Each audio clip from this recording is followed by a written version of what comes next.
took a construction company from 3 folks to 30,000, and they built and maintained nuclear facilities, and they built and maintained other chemical facilities, and built military bases and the such.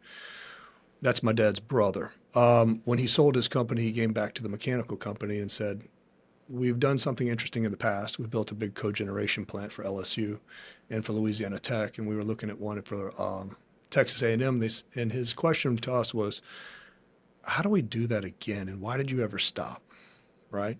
And so the answer to that was the price of natural gas had skyrocketed after Katrina, and so it was no longer advantageous for the universities to go that route.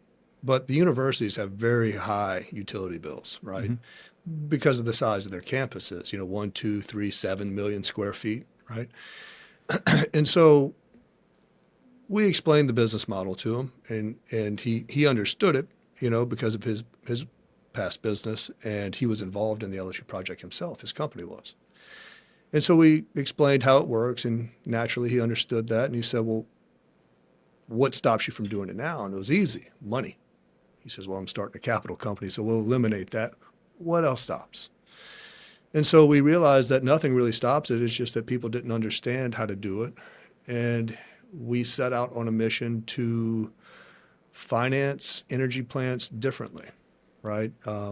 Being a third-party concessionaire, a third-party company that will come in, and what we do is we'll long-term lease an asset.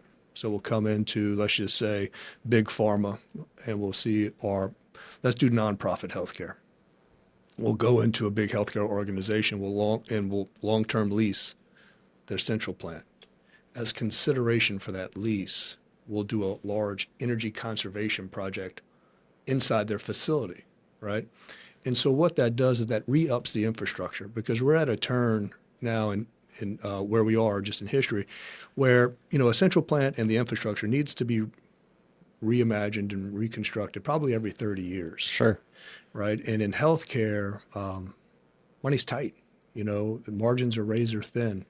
I'm not sure if anybody's paying attention to the political climate and what's going on, but there's a lot of movement and a lot of change. Not necessarily a bad thing, but there's a lot of change. And so we have to reinvent how we do things and how we go about supporting healthcare, supporting higher ed, and supporting these large institutions. So the way we went about it is we long-term lease the asset. We may turn around and do a $25 million infrastructure refresh, okay?